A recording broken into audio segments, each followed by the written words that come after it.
The beginning of the First Opium War. The fall of the Qing Dynasty, Part 5, Section B. Skirmish at Kowloon. In early July 1839, a group of British merchant sailors in Kowloon became intoxicated after consuming rice liquor. Sailors got drunk on sake.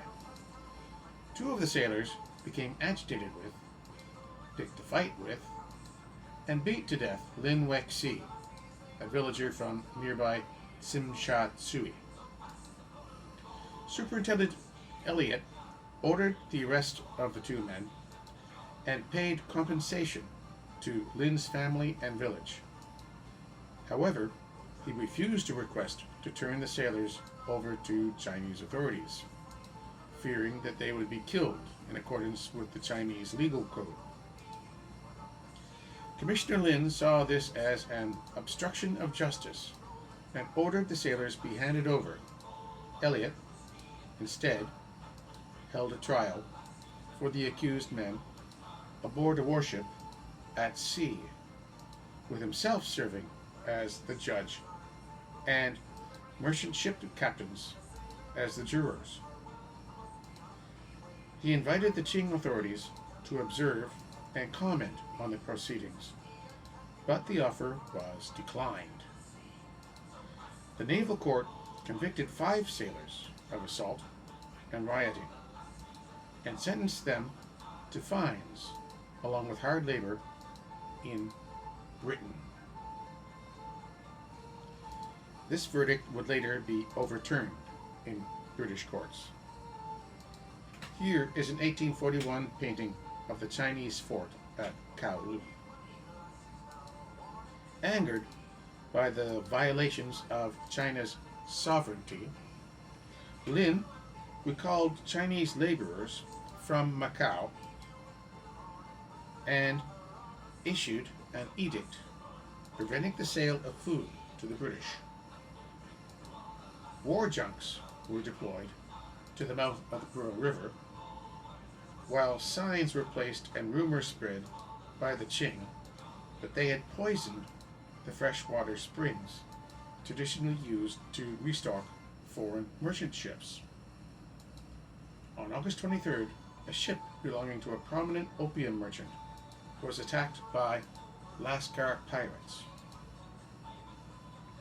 while traveling downriver from Canton to Macau.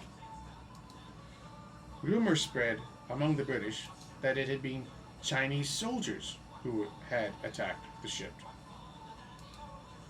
Elliot then ordered all British ships to leave the coast of China by August 24th. That same day, Macau barred British ships from its harbor at the request of Lin. The commissioner traveled in person to the city, where he was welcomed by some of the inhabitants as a hero who had restored law and order. The flight from Macau ensured that by the end of August, over 60 British ships and over 2,000 people were idling off the Chinese coast. They were fast running out of provisions. On August 30th, HMS Volage arrived to defend the fleet from a potential Chinese attack. Elliot then warned Qing authorities in Kowloon that the embargo on food and water must be ended soon. Early on September 4th, Elliot dispatched an armed schooner and a cutter to Kowloon to buy provisions from Chinese peasants. The two ships approached 3 Chinese war junks in the harbor and requested permission to land men in order to procure supplies. The British were allowed through, and basic necessities were provided to the British by Chinese sailors. But the Chinese commander inside the Kowloon fort refused to allow the locals to trade with the British and confined the townspeople inside the foreign settlement. The situation grew more intense as the day went on. In the afternoon, Elliot issued an ultimatum that, if the Chinese refused to allow the British to purchase supplies, they would be fired upon. A 3 p.m. deadline set by Elliot passed, and the British ships opened fire on the Chinese vessels. The junks returned fire, and Chinese gunners on land began to fire at the British ships. Here is a quote from a British sailor's records at the beginning of the battle. The junks then triced up their boarding nettings and came into action with us at half-pistol shot. Our guns were well served with grape and round shot. The first shot we gave them, they opened a tremendous and well-directed fire upon us from all their guns. Each junk had 10 guns, and they brought all of these over on the side, which we engaged them on. The junk's fire, thank God, was not enough depressed, or none would have lived to tell the story. 19 of their guns we received in the mainsail. The first broadside, I can assure you, was not pleasant. Nightfall ended the battle, and the Chinese junks withdrew, ending what would be known as the Battle of Kowloon. Many British officers wanted to launch a land attack on Kowloon fort the next day, but Elliot decided against it. He said that an action would cause great injury and irritation to the town's inhabitants. After the skirmish, Elliot circulated a paper in Kowloon, reading, "The men of the English nation desire nothing but peace, but they cannot submit to be poisoned and starved. The imperial cruisers they have no wish to molest or impede, but they must not prevent the people from selling. To deprive men of food is the act only of the unfriendly and hostile." Having driven off the Chinese ships, the British fleet began to purchase provisions from the local villagers, often with the aid of bribed officials in Kowloon. Lei Enjui, the local commander at Kowloon, declared that a victory had been won against the British. He claimed that up to masted British warship had been sunk, and that 40 to 50 British had been killed. This was obviously a lie. He also reported that the British had been unable to acquire supplies, and his reports severely understated the strength of the Royal Navy. The First Battle of Qing. In late October 1839, the merchant ship Thomas Coates arrived in China and sailed to Canton. It was sailing from Singapore, carrying cotton from India. Thomas Coates' Quaker owners refused on religious grounds to deal in opium, a fact that the Chinese authorities were aware of. The ship's captain, Warner, believed Elliot had exceeded his legal authority by banning the signing of the No Opium Trade bond. He negotiated with the governor of Canton directly himself. Warner hoped that all British ships not carrying opium could negotiate to legally unload their goods at Chunpei, an island near Humen. Before Warner left China, Imperial Commissioner Lin Zexu gave him a letter addressed to Queen Victoria, in which he disapproved the use of opium and requested the opium trade to stop. After arriving in London, Captain Warner handed the letter to a co-owner of the Thomas Coates, who asked for an appointment with Foreign Secretary Lord Palmerston. After Palmerston's office refused to see him, Warner forwarded the letter to the Times, which published it. Viewing Warner's defiance as a threat to his authority and not wanting it to set a precedent, Elliot ordered a blockade of British shipping in the Pearl River. Elliot ordered HMS Hyacinth and HMS Volage to be positioned 1 mile or 1.6 kilometers south of the Quing battery on October 27th to blockade any other British ships bound for Canton. This was to prevent other British ships from following Thomas Coates' precedent.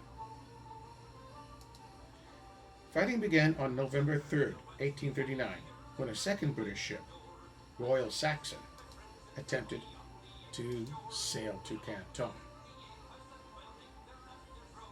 The British Royal Navy ships HMS Volage and HMS Hyacinth fired warning shots at Royal Saxon. In response to this commotion, a fleet of 16 Chinese war junks and 13 fire rafts under the command of Guan Tianpei sailed out to protect Royal Saxon. The ensuing First Battle of Tianpei resulted in the destruction of 4 Chinese war junks and the withdrawal of both fleets. The Qing Navy's official report on the Battle of Tianpei claimed that the Navy had protected the British merchant vessel and reported a great victory for the day. In reality, the Chinese had been outclassed by the British vessels, and several Chinese ships were disabled. Elliot reported that his squadron was protecting the 29 British ships in Tianpei and began to prepare for the Qing reprisal. Fearing that the Chinese would reject any contacts with the British and eventually attack with fire rafts, he ordered all ships to leave Tianpei and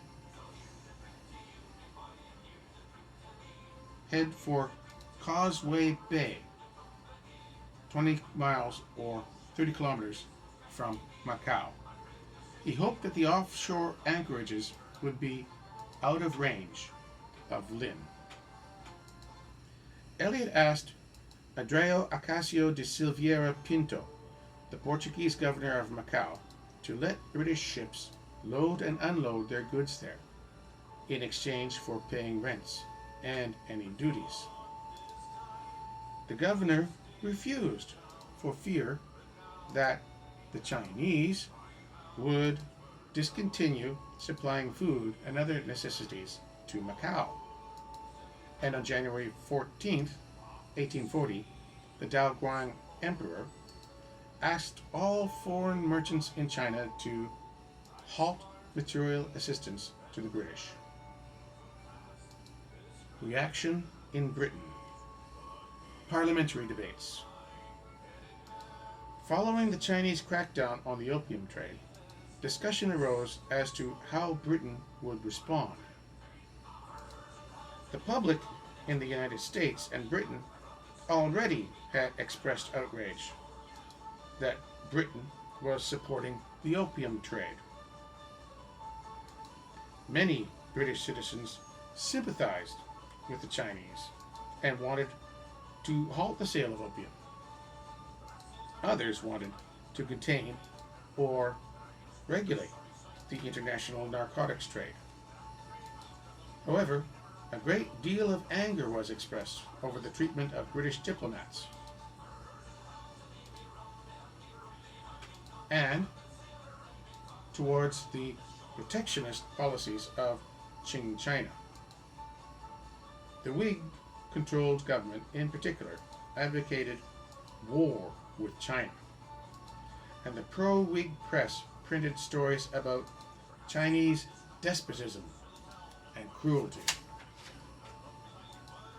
They were not really inaccurate, as China was going through a series of rebellions and were very cruel to rebel populations. Since August 1839, reports have been published in London newspapers about troubles in Canton and the impending war with China. The Queen's annual address to the House of Lords on January 16, 1840, expressed the concern that events have happened in China which have occasioned an interruption of the commercial intercourse of my subjects with that country. I have given, and shall continue to give, the most serious attention to a matter so deeply affecting the interests of my subjects and the dignity of my crown. The Whig Melbourne government was then in a weak situation. It had barely survived a motion of non-confidence on January 31st, 1840, by a majority of 21. The Tories saw the China question as an opportunity to beat the government, and James Graham moved a motion on April 7, 1840, in the House of Commons, censuring the government's want of foresight and precaution, and their neglect to furnish the Superintendent of Canton with powers and instructions to deal with the opium trade. This was a deliberate move of the Tories to avoid the sensitive issues of war and opium trade, and to obtain maximum support for the motion within the party. Calls for military action were met with mixed responses when the matter went before Parliament. Foreign Secretary Palmerston, a politician known for his aggressive foreign policy and advocacy for free trade, led the pro-war camp. Palmerston strongly believed that the destroyed opium should be considered property, not contraband, and as such, reparations had to be made for its destruction. He justified military action by saying that no one could say that he honestly believed the motive of the Chinese government to have been the promotion of moral habits, and that the war was being fought to stem China's balance of payments deficit. After consulting with William Jardine, the iron-headed old rat, as he was called by Commissioner Lin in Canton, the Foreign Secretary drafted a letter to Prime Minister William Melbourne calling for a military response. Other merchants called for an opening of free trade with China, and it was commonly said that the Chinese consumers were the driving factor of the opium trade. The periodic expulsion of British merchants from Canton and the refusal of the Qing government to treat Britain as a diplomatic equal were seen as an insult to national pride. Few Tory or Liberal politicians supported the war. Sir James Graham, Lord Philip Stanhope, and William Ewart Gladstone headed the anti-war faction in Britain and denounced the ethics of the opium trade. After 3 days of debate, the vote was taken on Graham's motion on April 9th, 1840, which was defeated by a majority of only 9 votes. 260 votes for Graham against war, and 271 votes against Graham for war. The Tories in the House of Commons thus failed to deter the government from from proceeding with the war and stop the British warships already on their way to China. The House of Commons agreed on July 27, 1840, to a resolution of granting £173,442 for the expenses of the expedition to China, long after the war with China had broken out.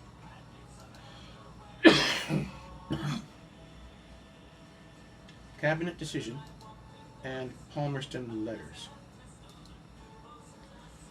Under strong pressure and lobbying from various trade and manufacturer associations, the Whig cabinet under Prime Minister Melbourne decided on October 1st, 1839, to send an expedition to China. War preparations then began. In early November 1839, Palmerston instructed Auckland, Governor General of India, to prepare military forces for deployment to China. On February 20th, 1840, Palmerston, who was still unaware of the First Battle of Kowloon in November 1839, drafted 2 letters detailing the British response to the situation in China. One letter was addressed to the Elliots, the other to the Daoguang Emperor and the Qing government. The letter to the Emperor informed China that Great Britain had sent a military expedition force to the Chinese coast. In the letter, Palmerston stated that these measures of hostility on the part of Great Britain against China are not only justified, but even rendered absolutely necessary by the outrages which have been committed by the Chinese authorities against British soldiers, officers, and subjects. And these hostilities will not cease until a satisfactory arrangement shall have been made by the Chinese government. In his letter to the Elliots, Palmerston instructed the commanders to set up a blockade of the Pearl River and forward to a Chinese official the letter from Palmerston addressing the Chinese emperor. They were to then capture the Chusan Islands, blockade the mouth of the Yangtze River, start negotiations with Qing officials, and finally sail the fleet into the Bohai Sea, where they would send another copy of the letter that was already sent to the Qing government beforehand. Palmerston also issued a list of objectives that the British government wanted accomplished. The objectives were the following. 1. Demand to be treated with respect due to a royal envoy by the Qing authorities. 2. Secure the right of the British superintendent to administer justice to British subjects in China. 3. Seek recompense for destroyed British property. 4. Gain most favored trading status with the Chinese government. 5. Request the right for foreigners to safely inhabit and own property in China. 6. Ensure that if contraband is seized in accordance with Chinese law, no harm comes to the person or persons of British subjects carrying illicit goods in China. 7. End the system by which British merchants are restricted to trading solely in Canton. 8. Ask that the cities of Canton, Amoy, Shanghai, Ningpo, and the province of Northern Formosa be freely opened to trade from all foreign powers. 9. Secure island or islands along the Chinese coast that can be easily defended and provisioned, or exchange captured islands for favorable trading terms. Lord Palmerston left it to Superintendent Elliott's discretion as to how these objectives would be fulfilled, but noted that while negotiation would be a preferable outcome, he did not trust that diplomacy would succeed, writing, "To sum up in a few words the result of this instruction, you will see, from what I have stated, that the British government demands from that of China satisfaction for the past and security for the future, and does not choose to trust to negotiation for obtaining either of these things, but has sent out a naval and military force with orders to begin at once to take measures necessary for obtaining the object in view." War. Opening moves. The Chinese naval forces in Canton were under the command of Admiral Guan Qianpei, who had fought the British at Chunpei. The Qing Southern Army and garrisons were under the command of General Yang Fan.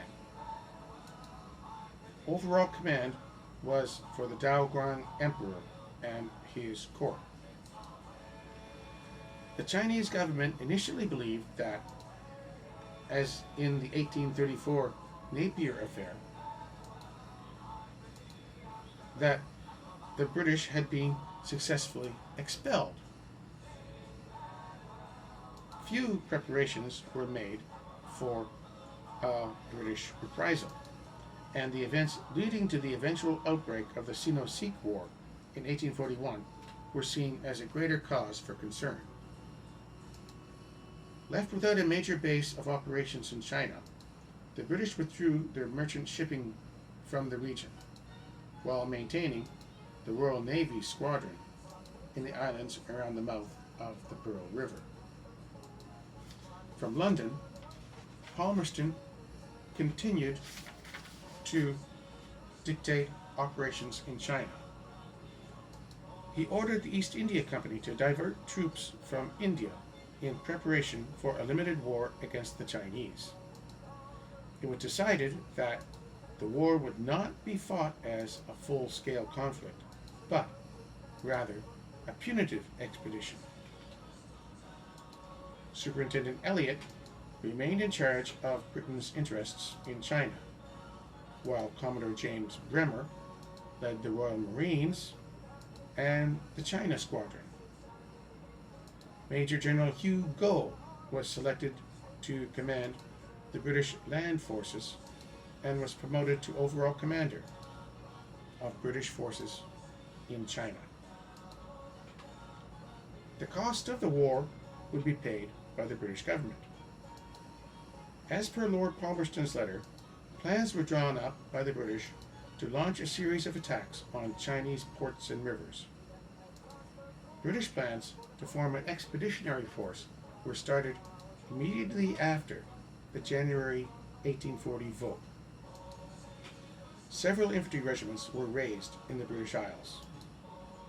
To fight the upcoming war, Britain also began to draw on forces from its overseas empire.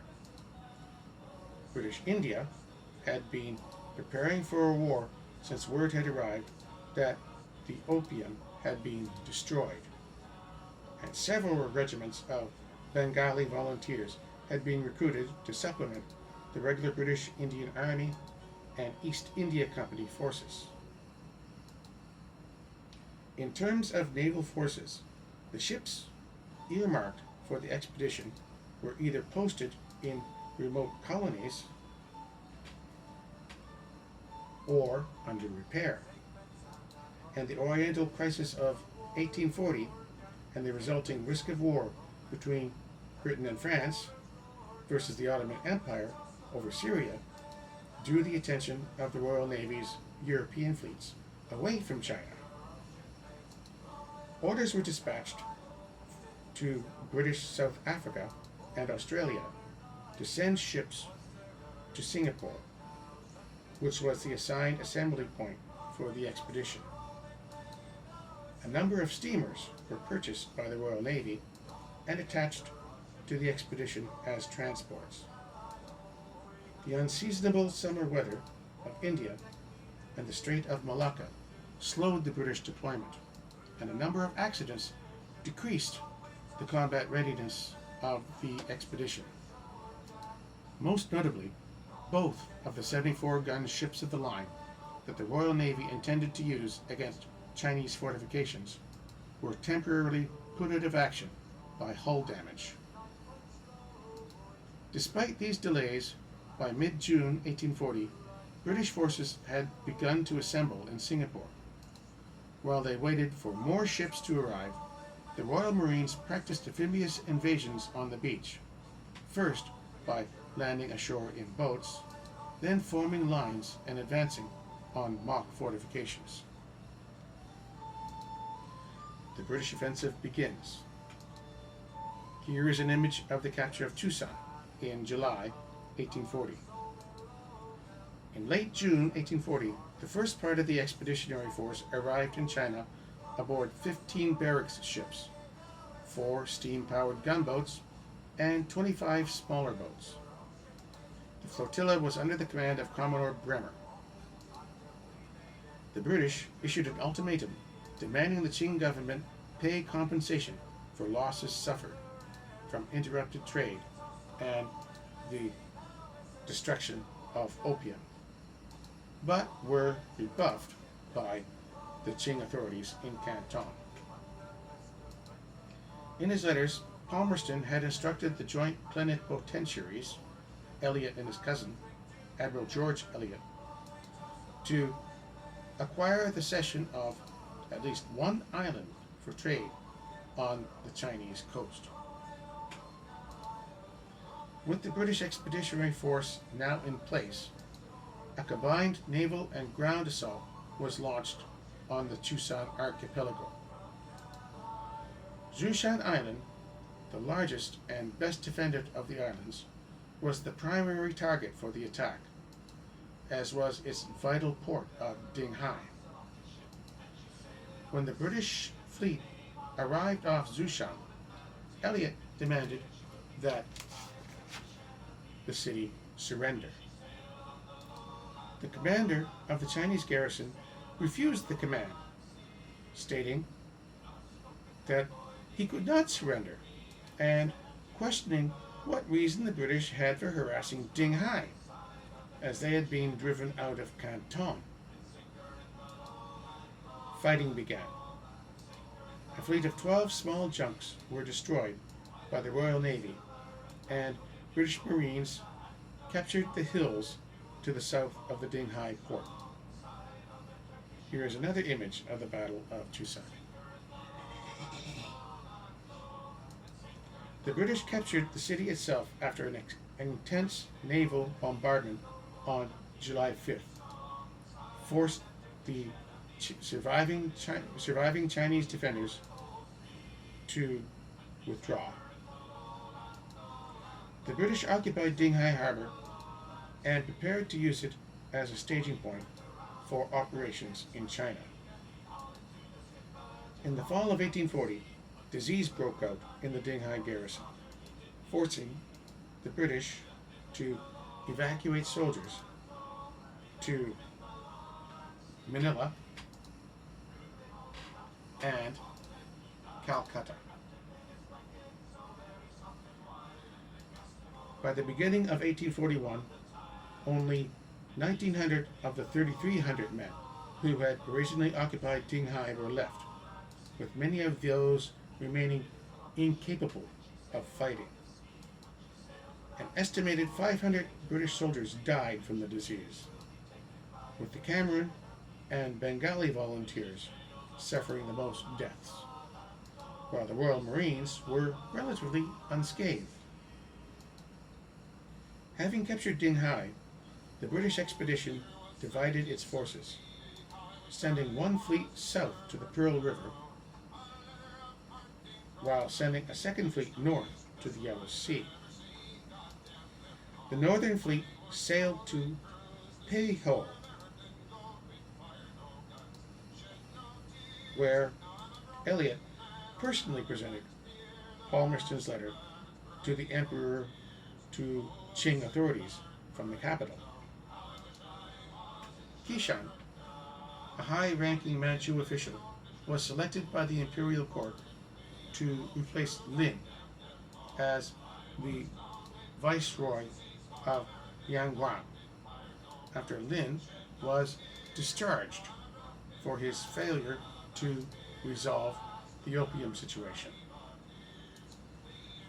Negotiations began between the two sides, with Qishan serving as the primary negotiator for the Qing and Elliot serving as the representative for the British Crown. After a week of negotiations, Qishan and Elliot agreed to relocate to the Pearl River for further negotiations.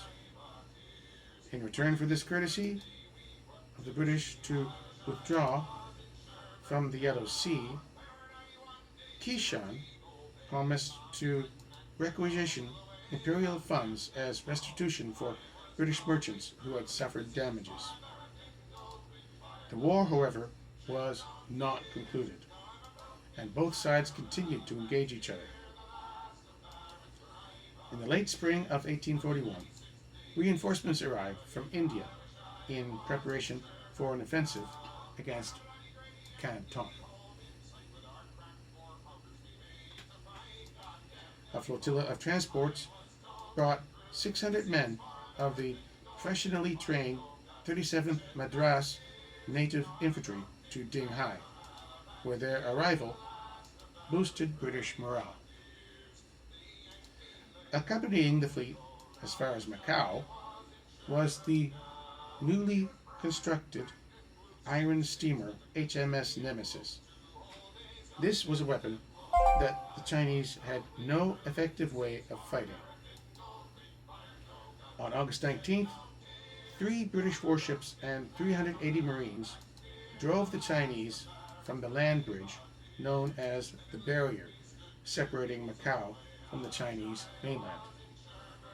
The defeat of the Qing soldiers, together with the arrival of the HMS Nemesis in Macau's harbor, resulted in a wave of pro-British support in the city, and several Qing officials were driven out or killed.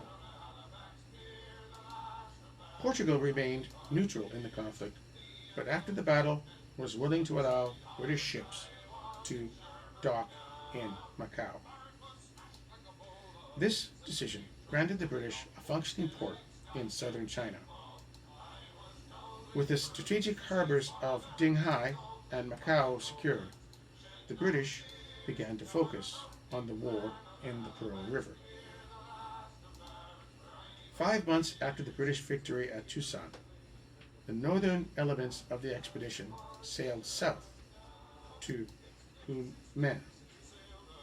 This was known to the British as the Bow.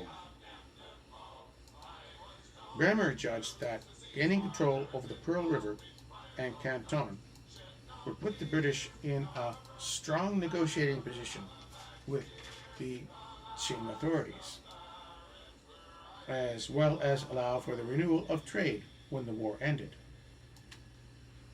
The Pearl River Campaign. While the British campaigned in the north, Qing Admiral Guan Qianpei greatly reinforced the Qing positions in Hunmen, Boca Tigris. Some sources state that Guan had been preparing for an eventual attack on the position since Napier's attack in 1835. He suspected that the British would attempt to force their way up the Pearl River to Canton.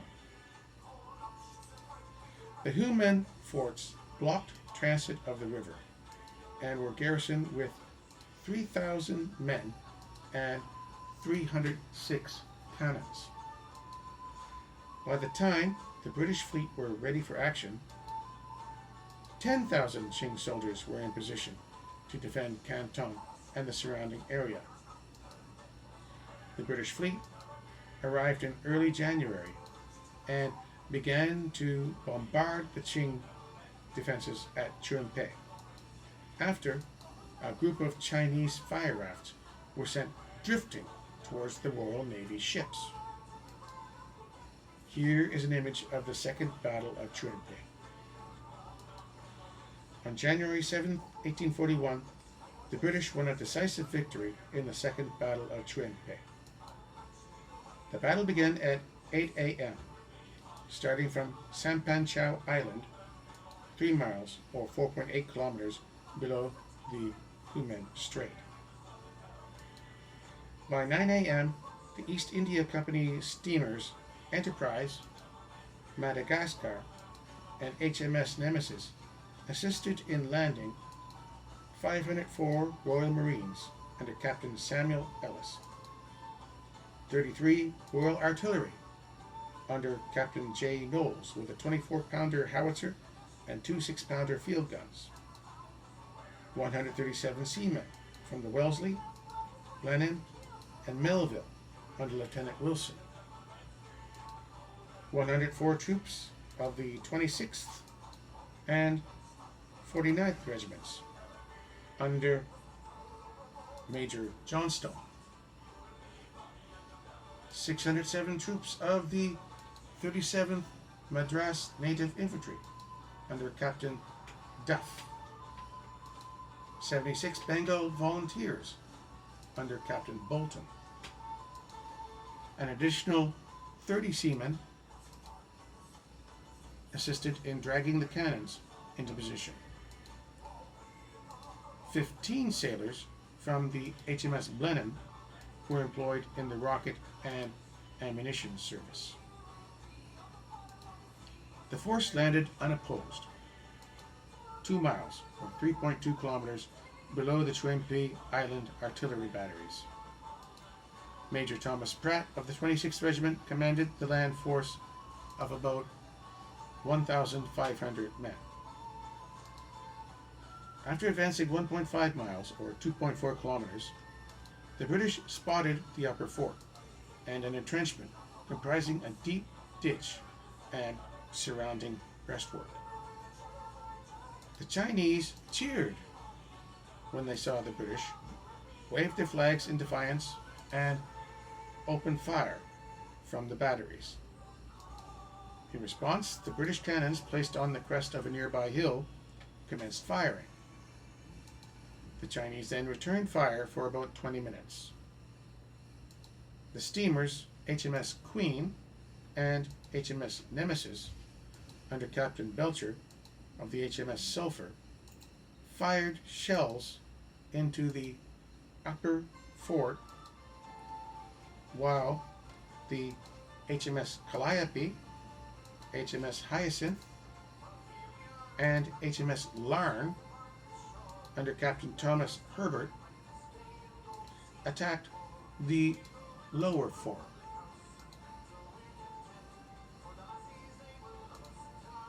In less than an hour, the combined bombardment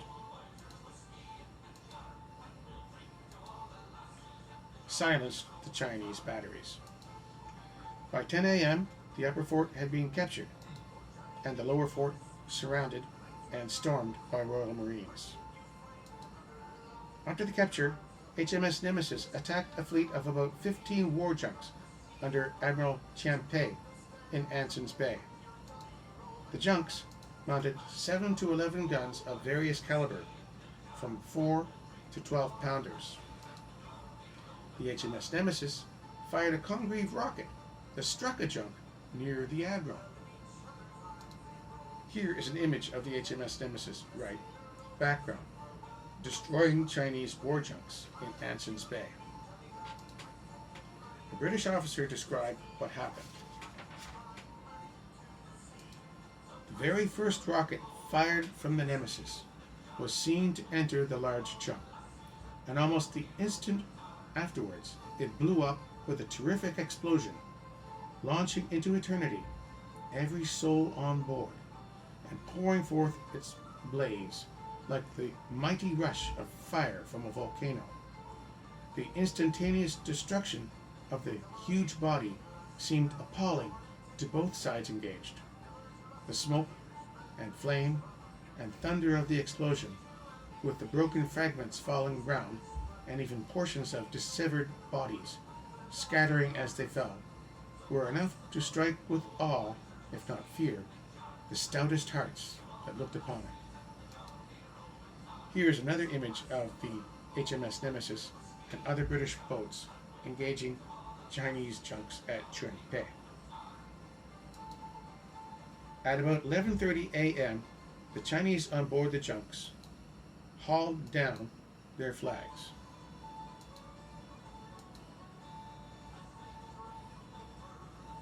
At noon, two cutters of the Nemesis sailed towards Admiral Guan's junk, described by an officer as immensely large and mounting 14 or 15 guns, some of them brass and beautifully chased. They found only one man on board who, after seeing the crew board the ship, jumped off the bow. Meanwhile, Captain James Scott of the HMS Samarang commanded the attack on Tai Kok Chau Island, west of Chun Pe. When the forts began firing on British vessels at 10:20 a.m., the HMS Samarang returned fire 10 minutes later, after anchoring 200 yards or 180 meters away. The HMS Modeste, HMS Druid, and HMS Columbine later anchored in succession.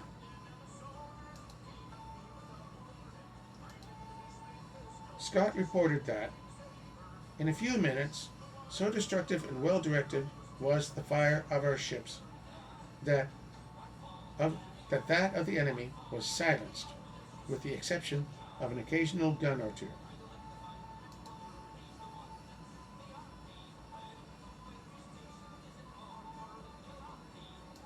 At 11:20 a.m., the ships embarked their crewmen to storm the forts, where the Chinese remained inside until driven out.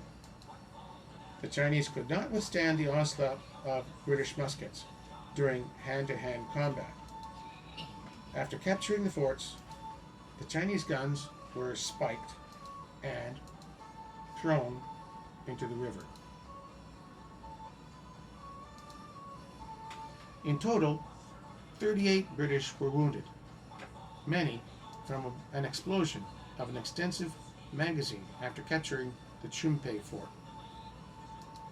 Commodore Bremer credited the Chinese for fighting with the greatest credit and devotion in the batteries, and reported their losses at 500 to 600 out of a force of 2,000 men. Chinese records indicated 744 casualties, which were 277 killed and 467 wounded. The high Chinese casualties were due to the impression they had that the British troops would give them no quarter. 100 Chinese prisoners who laid down their arms were released the next day.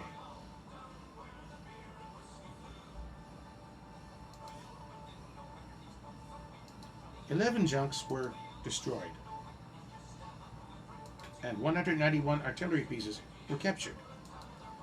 According to Qing scholar Wei Yuan, Guan sent Rear Admiral Li Ting-yu to Canton to request more troops, which the whole official body supported, except Qishan, who spent the night writing peace proposals. The victory allowed the British to set up a blockade of the Bode, a blow that forced the Qing Navy to retreat upriver. Knowing the strategic value of the Pearl River Delta to China, and aware that British naval superiority made a reconquest of the region unlikely, Qishan attempted to prevent the war from widening further by negotiating a peace treaty with Britain. On January 21st, Qishan and Elliot drafted the Convention of Qing, a document which both parties hoped would end the war. The convention would establish equal diplomatic rights between Britain and China, exchange Hong Kong Island for Chusan, facilitate the release of shipwrecked and kidnapped British citizens held by the Chinese, and reopen trade in Canton by February 1st, 1841. China would also pay 6 million silver dollars as recompense for the opium destroyed at Lumen in 1838. However, the legal status of the opium trade was not resolved, and instead left open to be discussed at a future date. Despite the success of the negotiations between Qishan and Elliot, both of their respective governments refused to sign the convention. The Daoguang Emperor was infuriated that Qing territory would be given up in a treaty that had been signed without his permission, and ordered Qishan arrested. He was later sentenced to death, but the sentence was then commuted to military service. Lord Palmerston recalled Elliot from his post and refused to sign the convention, wanting more concessions to be forced upon from the Chinese, as per his original instructions.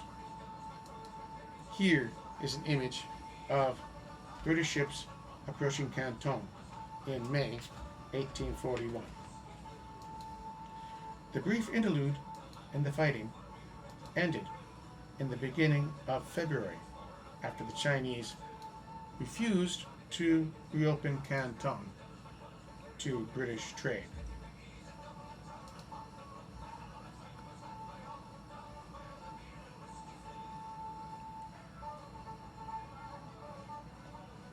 On February 19th, a longboat from HMS Nemesis came under fire from a fort on North Wang Tong Island. This, of course, prompted a British response. The British commanders ordered another blockade of the Pearl River and resumed combat operations against the Chinese.